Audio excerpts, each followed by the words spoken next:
Have you ever wondered what happened in the very moment the Messiah breathed his last? At the 6th hour, though it was midday, a strange darkness covered the entire land. The sun refused to shine, and creation itself seemed to mourn. For 3 long hours, silence and dread filled the earth. Then, at the 9th hour, Jesus lifted his voice in one final cry, and gave up his spirit. The moment he died, the veil of the great temple tore in two, from top to bottom, showing that the barrier between God and man was broken forever. The earth shook violently. Rocks split apart. Even tombs opened. Soldiers who stood guard trembled in fear. And one centurion declared with awe, "Truly, this was the Son of God." Those who had gathered to watch the crucifixion stood in shock and deep sorrow. Some beat their chests and went away in grief, realizing the weight of what they had witnessed. The death of the Messiah was not an ordinary death. It was the turning point of history. When Joseph of Arimathea boldly asked Pilate for the body of Jesus, the governor was astonished. Crucifixion was a slow, torturous death, and most victims lingered on the cross for many days. How could Jesus have died so soon? To be certain, Pilate summoned the centurion in charge of the execution. The soldier gave a firm report.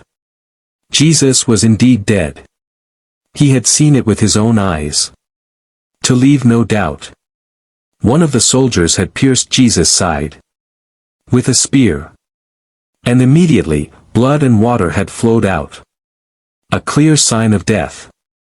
This confirmation was not a small matter. The Roman soldiers were trained to ensure that no mistake was made. If they failed in their duty, their own lives would be at stake. So their testimony carried weight, and removed every shadow of doubt. Only after this assurance did Pilate grant Joseph permission to take the body of Jesus.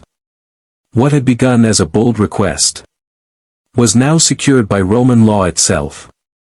The Messiah's death was official, recorded, and sealed in the pages of history.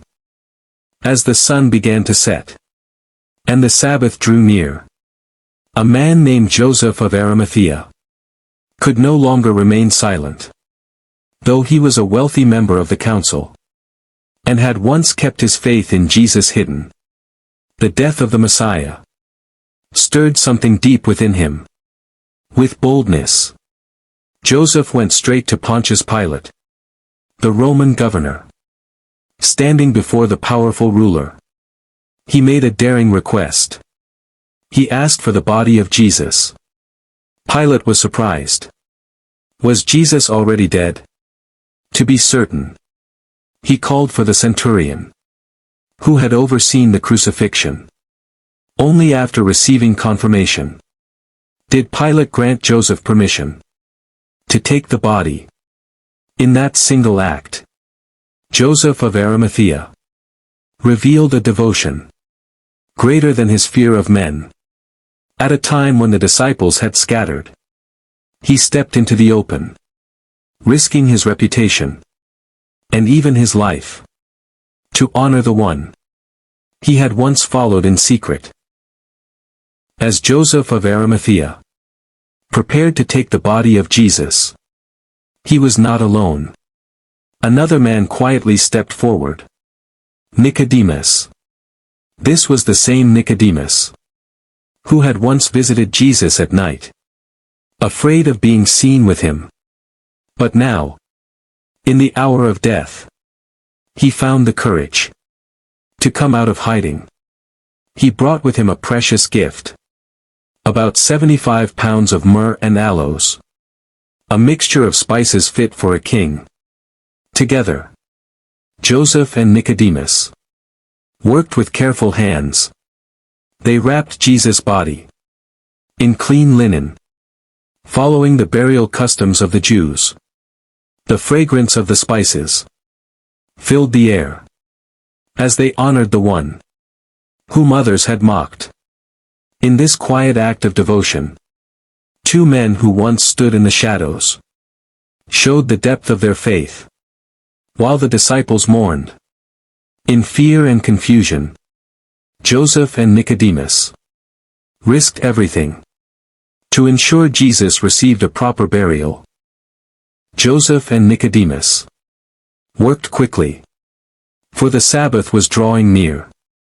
They gently lowered Jesus' body from the cross, their hearts heavy with sorrow.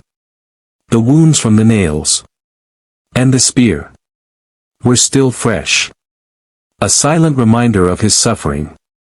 They washed his body with care, wrapping it in strips of clean linen. Layer after layer, they added the fragrant mixture of myrrh and aloes that Nicodemus had brought, preserving the body according to Jewish custom. Each movement was filled with reverence, each touch an act of love. Though the sky was growing darker and time was short, they made sure everything was done with dignity. This was their final gift to the teacher they had once followed in secret.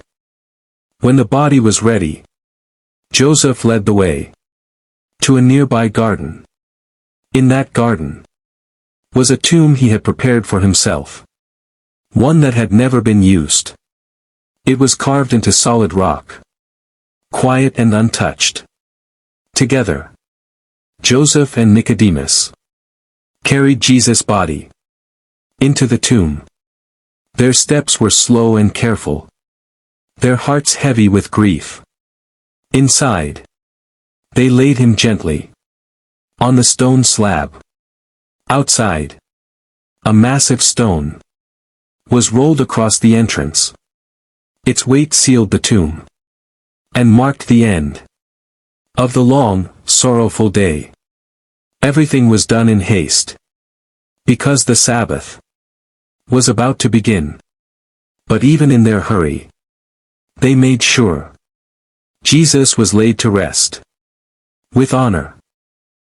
Not far from the tomb, a small group of women stood quietly, watching every step. Among them were Mary Magdalene and Mary the mother of Joseph. They had followed Jesus faithfully, and even now, they could not leave him. They saw where he was laid, marking the place in their hearts. Though the stone had been rolled into place, they resolved to return after the Sabbath with more spices to anoint his body. Their eyes were filled with tears, but their devotion kept them near. Even when most of his followers had gone into hiding, they lingered until the last light of day, unwilling to turn away from the one they loved.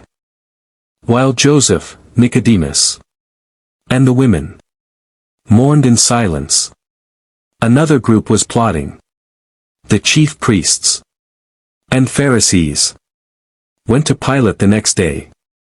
They remembered Jesus' words that he would rise on the third day, and they feared his disciples might steal the body and claim he had risen. "Give us soldiers to guard the tomb," they requested, "so no one can take him away." Pilate agreed. A guard of Roman soldiers was sent, and they sealed the stone. At the entrance of the tomb, the soldiers stood watch, armed and alert, thinking they were preventing a false story. But what they were really doing was setting the stage for the greatest miracle the world would ever see. The tomb was sealed. The soldiers kept watch. The women returned home, their hearts heavy with grief. All of Jerusalem grew quiet as the Sabbath began. No one worked. No one traveled. And the one who had healed the sick and raised the dead, now lay still in the darkness of the tomb.